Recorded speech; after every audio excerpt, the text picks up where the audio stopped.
August 8, 2021, 6:20 p.m. Lewfold Farm, East Ardsley. The security footage from this quiet West Yorkshire farm captures a scene that defies belief. A 53-year-old respected farmer, Richard Barr, is seen sprinting shirtless across his yard toward a massive yellow JCB digger. Moments later, his 18-year-old son, Joshua, emerges from the farmhouse clutching a double-barrel shotgun. This isn't a day's work. This is a war party. Within 47 minutes of this camera recording, these men will drive that digger to a family-run caravan site 5 miles away in Tingley. They will use the heavy machinery to block the only exit, trap their rivals inside, and discharge that shotgun into 2 men at point-blank range. To understand how a christening celebration ended with severed fingers, a shattered arm, and 70 years of prison time, we have to rewind 6 hours to the first punch. The christening should have been perfect. August 8, 2021, a Sunday afternoon at Hanging Heaton Golf Club in Bately. The kind of venue where families book function rooms for milestone celebrations, where champagne flows and children chase each other across manicured lawns. A baby was being baptized. Relatives had driven in from across West Yorkshire. There were balloons, a buffet, aunts fussing over the christening gown. But 2 families were in the room who should never have been in the same postcode. The Barrs and the Dorans had history, not the kind that gets resolved over pints or apologies, but the grinding, multi-generational kind that festers in small communities where everyone knows everyone's business and no one forgets a slight. Richard Barr, the 53-year-old patriarch of Lewfold Farm, had built a reputation. His sons, Joshua and Edward, had inherited it. They were the Barr boys, known for settling disputes with fists, for backing each other without question, for never backing down. In their world, respect wasn't given, it was enforced. Patrick Doran knew this. He'd grown up hearing the stories, seeing the Barrs at local pubs, feeling the weight of their presence. But Doran had his own pride, his own cousin, William Price, who wouldn't be pushed around.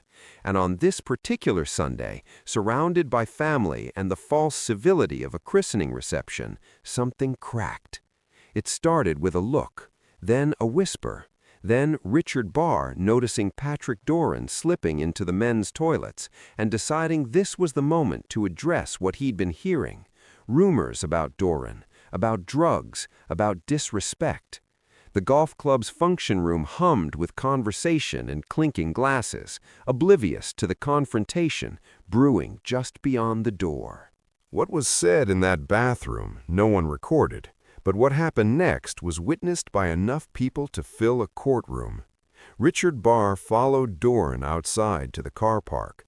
Words became shoves, shoves became punches, and then the Barr family, father, sons, cousin Shaun McDermott, descended on Patrick Doran like a pack, beating him bloody on the tarmac while christening guests looked on in horror.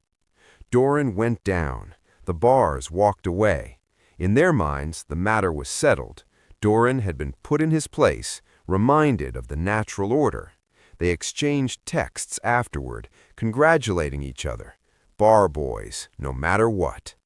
But Patrick Doran didn't stay down, and when he stood up, wiping blood from his face and nursing bruised ribs, he wasn't thinking about peace, he was thinking about payback. He pulled out his phone and called his cousin, William Price. The christening was over. The feud had just begun, and in less than 8 hours, it would end with a shotgun. Richard Barr didn't like what he was hearing. Word had been going around about Patrick Doran, whispers about white powder, about drugs, about behavior that Richard found intolerable. Whether the rumors were true didn't matter. In Richard's world, perception was enough. Disrespect was enough. And when he saw Doran slip into the men's toilets at the golf club, away from the christening crowd, he saw an opportunity to set things straight. He followed him in. The bathroom was small, tiled, institutional, the kind of place where voices echo. What exactly was said between them remains disputed, but witnesses later testified to raised voices, to accusations about cocaine, to Doran denying everything, while Richard's voice grew louder, more aggressive. This wasn't a conversation, it was an interrogation, a public shaming dressed up as concern. Richard wanted Doran to know he'd been noticed, been judged, been found wanting. Doran tried to leave. That was his mistake. Richard followed him out into the car park, and what had been a verbal confrontation became physical. The first punch landed hard, Richard's fist connecting with Doran's face, snapping his head back. Doran staggered, tried to defend himself, but Richard was bigger, older, angrier. He drove Doran backward across the tarmac, raining blows down on him while christening guests began to gather, some shouting, some filming on phones, everyone too shocked to intervene. Then the family arrived. Joshua Barr, 18 years old, and his father's son came running. Edward Barr followed. Their cousin Shaun McDermott joined in. What had been a one-on-one beating became a group assault. The Barr family circling Doran like wolves, kicking him while he was down, punching him in the ribs, the head, anywhere they could reach. This wasn't about the white powder anymore. This was about dominance, about sending a message to everyone watching. This is what happens when you cross the Barr family. Doran curled into a ball, trying to protect his head, blood streaming from his nose and mouth. The beating went on for what felt like minutes, but was probably less. Long enough for the brutality to register, long enough for humiliation to set in, long enough for witnesses to remember it years later in court, their voices shaking as they described the savagery of it, the casual cruelty of grown men kicking a man already on the ground. Eventually, they stopped, not because anyone intervened, but because they were done. Richard straightened up, breathing hard, his knuckles raw. Joshua and Edward stepped back. McDermott spat on the ground. They walked away like men who'd just finished an honest day's work, leaving Doran bleeding on the tarmac in front of a golf club where a baby had just been baptized.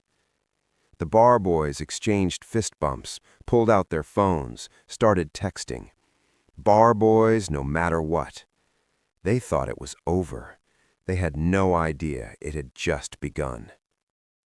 The Barr family drove home from the christening like conquering heroes. The adrenaline was still pumping, fists still tingling from impact, phones buzzing with messages. In their minds, justice had been served. Patrick Doran had been taught a lesson he wouldn't forget. The natural order had been restored. Richard Barr's phone lit up first, a message from Joshua. Barr boys no matter what. Then another from Edward. Then Shaun McDermott chiming in with his own crude celebration. They were laughing about it, replaying the highlights like it was a football match they'd won.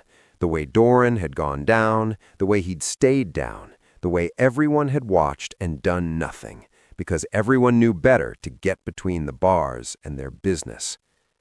Back at Lewfold Farm, the mood was almost festive. The family regrouped in the kitchen, cracking open beers, the violence already transforming into legend in their own minds. They'd stood together. They'd defended the family name. This was what being a Barr meant: loyalty, strength, the willingness to bloody your knuckles for your brothers. They texted back and forth for hours, cementing the narrative, congratulating each other on a job well done. "You smashed it," one message read. They had no idea how prophetic those words would become. 3 miles away, Patrick Doran sat in his bathroom, staring at his reflection in the mirror. His face was a mess, split lip, swollen eye already turning purple, blood crusted under his nose. His ribs screamed every time he breathed, but it wasn't the physical pain that consumed him. It was the humiliation, the memory of being on the ground while the Barrs kicked him like a dog, the knowledge that dozens of people had watched it happen, had filmed it, had done nothing. The rage was building, white-hot and all-consuming. He pulled out his phone with shaking hands and called William Price, his cousin, the one person he knew would understand. Price picked up on the second ring, and Doran didn't waste time with pleasantries. His voice was thick with blood and fury as he described what had happened. The ambush in the car park, the beating, the way the whole Barr family had joined in like a pack of animals. Price listened in silence. Then his voice came through, cold and calm. "Where are they now?" Doran told him, Lewfold Farm, always Lewfold Farm, where the Barrs felt untouchable on their own land, surrounded by family and shotguns and the arrogance of men who'd never faced real consequences. "We're not letting this go," Price said. "No," Doran agreed, wiping blood from his mouth. "We're not." They made a plan, not for tomorrow, not for next week, for tonight. While the Barrs were still celebrating, still drunk on their own victory, Doran and Price would show them what real payback looked like. The Barr boys had smashed it all right. Now it was someone else's turn. Shaun McDermott wasn't expecting company. It was late evening, the christening violence already fading into the background hum of a Sunday night well spent.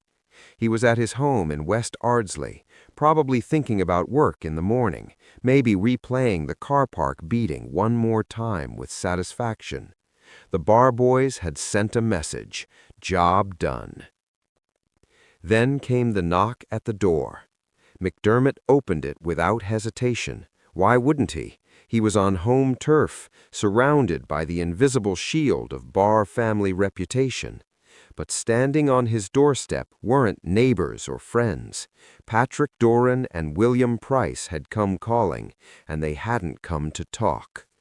The glass bottle came down hard and fast, a brutal arc of green glass connecting with McDermott's skull with a sickening crack. The bottle shattered on impact, spraying shards across the doorstep, blood instantly streaming down McDermott's face as he staggered backward, hands flying to his head. Pain exploded through his skull, hot and disorienting. He tried to focus, tried to fight back, but Doran and Price weren't staying for a fair fight. They delivered their message, a bottle to the head for a beating in a car park, and now they were running, disappearing into the darkness before McDermott could even process what had happened. McDermott stood there, blood pouring between his fingers, glass fragments embedded in his scalp, the world tilting sideways. The humiliation was instant and total. He'd been jumped at his own front door, ambushed like some amateur who didn't know trouble when it knocked. The Barr family pride that had felt so solid just hours ago now felt fragile, violated, mocked. His phone was in his hand before he'd even fully registered reaching for it. Blood dripped onto the screen as he scrolled to Richard Barr's number. His fingers were shaking, not from fear, but from pure, incandescent rage. The phone rang once, twice. Richard picked up. "They bottled me," McDermott said, his voice thick and savage. "Doran and Price, at my fucking house. They smashed a bottle over my head." There was a pause on the other end of the line. Then Richard's voice came through, low and dangerous. "Where are they now?" "Gone, they ran, but I know where they are. Tingley, the caravan park." McDermott could hear Richard breathing, could practically feel the fury radiating through the phone. This wasn't just an attack on Shaun. This was an attack on the family, on their reputation, on everything the Barr name meant in these parts.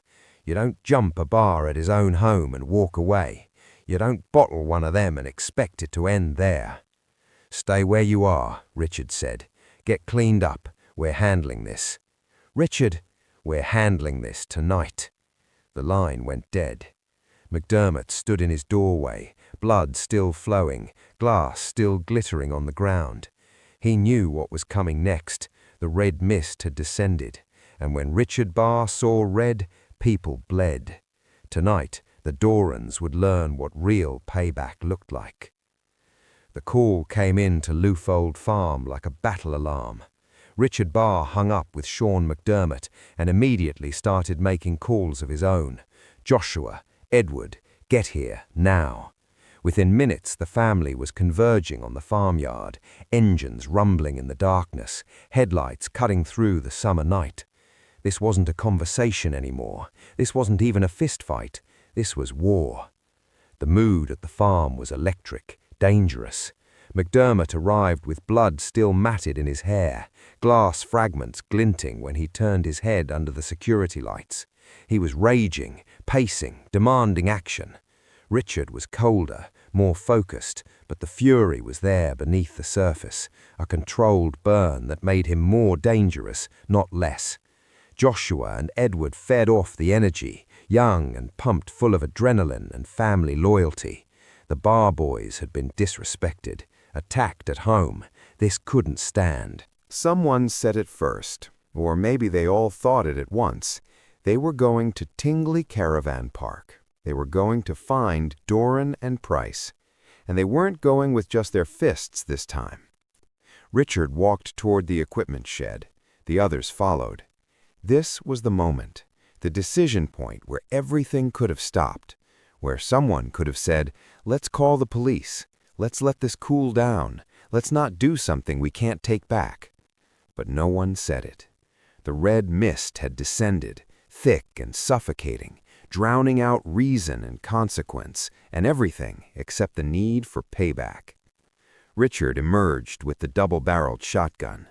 Joshua grabbed a machete from the workshop, testing its weight, the blade catching the light.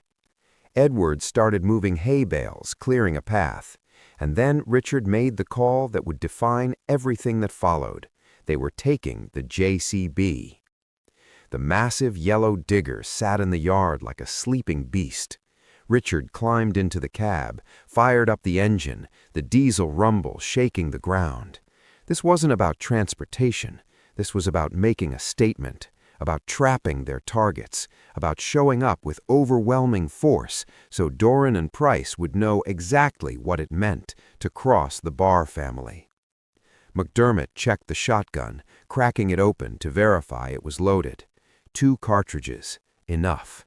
Joshua strapped the machete to his belt like some medieval warrior preparing for battle.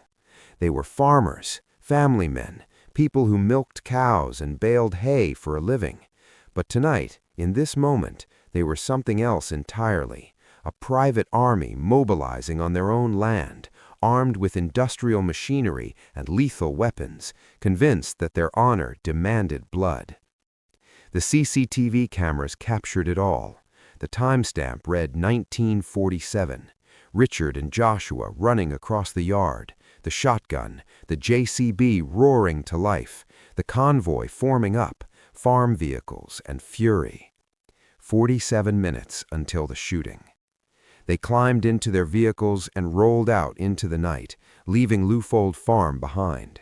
None of them knew they'd never come back as free men. The JCB arrived at Tingley Caravan Park like something from a nightmare, a massive yellow beast rolling through the darkness, diesel engine roaring, hydraulics hissing. Behind it came the convoy, Richard Barr, Joshua, Shaun McDermott, all of them armed, all of them burning with rage. It was just after 8:30 p.m. Families were settling in for the evening. Caravans glowed with warm light. Children were being put to bed. Then the gate clanged shut. Richard maneuvered the JCB into position, the massive bucket blocking the entrance completely. No one was getting in. More importantly, no one was getting out. Doran and Price were trapped inside their family's caravan park, and they had seconds to realize what was happening before the Barr family came for them. The smashing started immediately. Windows exploded inward as the Barrs attacked the caravans with whatever they could find: fists, boots, tools. Glass shattered, metal bent. People inside screamed. Joshua wielded the machete. not to stab, but to terrorize, slashing at doors and windows while his father and McDermott hunted for their targets. The caravan park descended into chaos, residents fleeing or locking themselves inside, terrified, calling the police, begging for someone to stop the madness unfolding outside their doors. Patrick Doran and William Price had nowhere to run. They tried. Doran bolted when he saw the JCB, Price right behind him, but the park was a maze of caravans, and the gate was blocked, and the bars were everywhere, surrounding them, cutting off escape routes. McDermott found them first, the double-barrel shotgun raised, his face twisted with fury and dried blood. "Remember me?" he screamed. Price threw his hands up, maybe in surrender, maybe trying to shield himself. It didn't matter. McDermott pulled the trigger.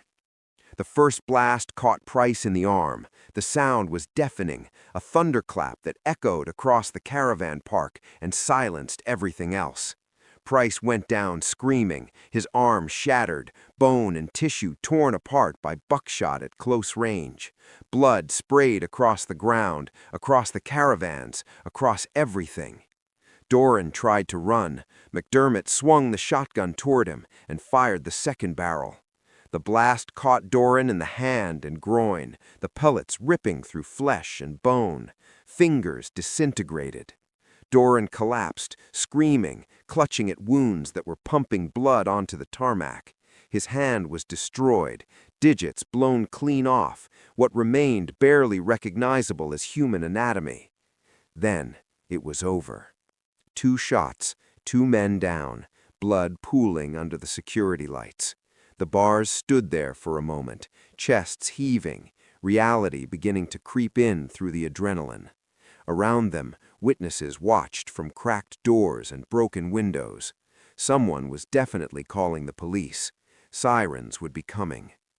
McDermott lowered the shotgun. Joshua stared at the machete in his hand. Richard stood by the JCB, suddenly looking older, smaller. They'd won. They'd gotten their payback, and they'd just destroyed their entire lives. The convoy limped back to Lunfold Farm in silence. The adrenaline had drained away, replaced by something colder, heavier, reality. McDermott sat rigid in the passenger seat, the shotgun between his knees, still warm. Joshua stared out the window, the machete discarded on the floor. Richard drove the JCB back slowly, the same machine that had blocked the gate, now just a piece of farm equipment again, covered in their guilt. They left 2 men bleeding on the ground, left witnesses, left a crime scene that would have police swarming within the hour, and now they had to figure out what came next. Edward Barr Sr. was waiting when they arrived, the patriarch, Richard's father, a man who'd built Lunfold Farm over decades of hard work. He took one look at their faces, at the shotgun, at the blood on their clothes, and he knew. His son had done something catastrophic. His grandsons had crossed a line that couldn't be uncrossed. But this was family. And family protected family, even when they'd just committed attempted murder. "Get the clothes off," Edward Sr. said, his voice clipped and urgent. "Everything, now." They stripped in the farmyard under the security lights, peeling off blood-stained shirts and trousers, shoes spattered with evidence. Edward Sr. gathered it all, fabric still damp with Doran's and Price's blood, fibers that would tie them to the scene, and began stuffing items into black bags. Some he'd burn, others he'd bury. The farm had plenty of places to hide things, ditches, outbuildings, compost heaps. But the shotgun was the problem, the smoking gun, literally. It couldn't just disappear into a fire or a bin. It was too recognizable, too traceable. Edward Sr. stared at it for a long moment, thinking, calculating. Then he had an idea. The hay bales. They were stacked everywhere on the farm, wrapped in plastic, ready for winter feed, innocuous, normal. Edward Sr. grabbed the shotgun and the spent cartridges, evidence that screamed premeditated violence, and wrapped them carefully in plastic sheeting. Then he cut open one of the wrapped hay bales, hollowed out a space in the center, and buried the weapon inside. He resealed the plastic with agricultural tape, making it look untouched, then stacked other bales on top and around it. Perfect camouflage. The police would never find it. Except they had another problem: the shoes. Blood-stained shoes that couldn't be easily burned or buried without leaving traces. Edward Sr. looked around the farmyard, desperate for a solution. His eyes landed on the traffic cones they used to mark equipment areas. He grabbed several, turned them upside down, and stuffed the shoes inside, then placed them back among the others scattered around the property. Hidden in plain sight. By the time they were done, the farm looked normal again. Equipment in its place, hay bales stacked, traffic cones marking boundaries. Just another Sunday night in West Yorkshire. But the CCTV cameras had recorded everything: the panic, the disposal, the cover-up. And those cameras belonged to the Barr family themselves. The police arrived at Luffold Farm within hours. They came with warrants, forensic teams, search dogs, and a very clear idea of where the attack had originated. Witnesses at Tingley Caravan Park had described the JCB, the convoy, the organized brutality of men who'd come prepared for violence. The trail led straight back to the Barr family farm, and detectives knew they were looking for weapons, clothing, evidence of conspiracy. But what they didn't expect was how easy it would be to find. The Barrs had tried. They'd hidden the shotgun in hay bales, stuffed bloody shoes into traffic cones, burned clothing in oil drums. But they were farmers, not criminals. Their cover-up was amateur hour, panic masquerading as planning. Forensic officers found the shoes within the first sweep, pulling them from upturned cones still damp with blood. They matched the patterns to footprints at the caravan park. DNA samples tied them directly to the scene. The hay bales took longer, but not much. Investigators noticed the agricultural tape, the way certain bales looked disturbed compared to others. They cut them open systematically, working through the stacks until they found it, the double-barreled shotgun, wrapped in plastic, nestled in compressed hay like buried treasure. The spent cartridges were there too, still smelling of gunpowder. Ballistics would later confirm these were the exact shells that had destroyed Patrick Duran's hand and shattered William Price's arm. Physical evidence was piling up: blood, weapons, footprints, fibers. But prosecutors knew that charging the Barr family would require more than just forensics. They needed to prove premeditation. They needed to show this wasn't a spontaneous fight that got out of hand, but a calculated ambush, planned and executed with cold precision. That's when investigators turned to the farm's own security system. Luffold Farm was equipped with multiple CCTV cameras. The Barrs had installed them for protection, to monitor equipment, prevent theft, keep watch over their property. Standard practice for a working farm. But those cameras had been recording all night, and what they captured was devastating. The footage showed everything. The timestamp at 1947, when Richard and Joshua sprinted across the farmyard. Richard climbing into the JCB, Joshua emerging with the shotgun. The deliberate, methodical preparation, checking weapons, gathering tools, organizing the convoy. There was no heat-of-the-moment defense here, no claim of sudden passion or self-defense. The cameras showed men arming themselves for battle, planning an attack, making conscious choices every step of the way. Then came the aftermath footage, the panicked return, the frantic cover-up, Edward Sr. directing the disposal of evidence, all of it captured in high definition by the family's own security system. The silent witness they'd installed to protect themselves had become the prosecution's star evidence. Detectives sat in the viewing room, watching the footage again and again, building their timeline, documenting every movement. The Barrs had provided a complete video confession without saying a word. Their own cameras had sealed their fate. Within days, arrests were made. Richard Barr, Joshua Barr, Shaun McDermott, Edward Barr Sr. as an accessory. The evidence was overwhelming. The trial would be a formality. The courtroom at Leeds Crown Court was packed. Journalists, victims' families, curious locals who'd followed the case through the headlines. And in the dock sat the Barr family, Richard, Joshua, and Shaun McDermott, looking smaller somehow, diminished by suits and the weight of what was coming. The trial itself was never in doubt. The prosecution laid out the evidence with clinical precision, the CCTV footage showing premeditation, the shotgun pulled from the hay bales, the bloody shoes, the witness statements from terrified caravan park residents. The defense tried to argue provocation, claimed the bottle attack on McDermott had triggered a loss of control, suggested this was a feud that had spiraled beyond anyone's intention. But then the victims took the stand. Patrick Duran walked to the witness box with a visible limp, his hand permanently disfigured.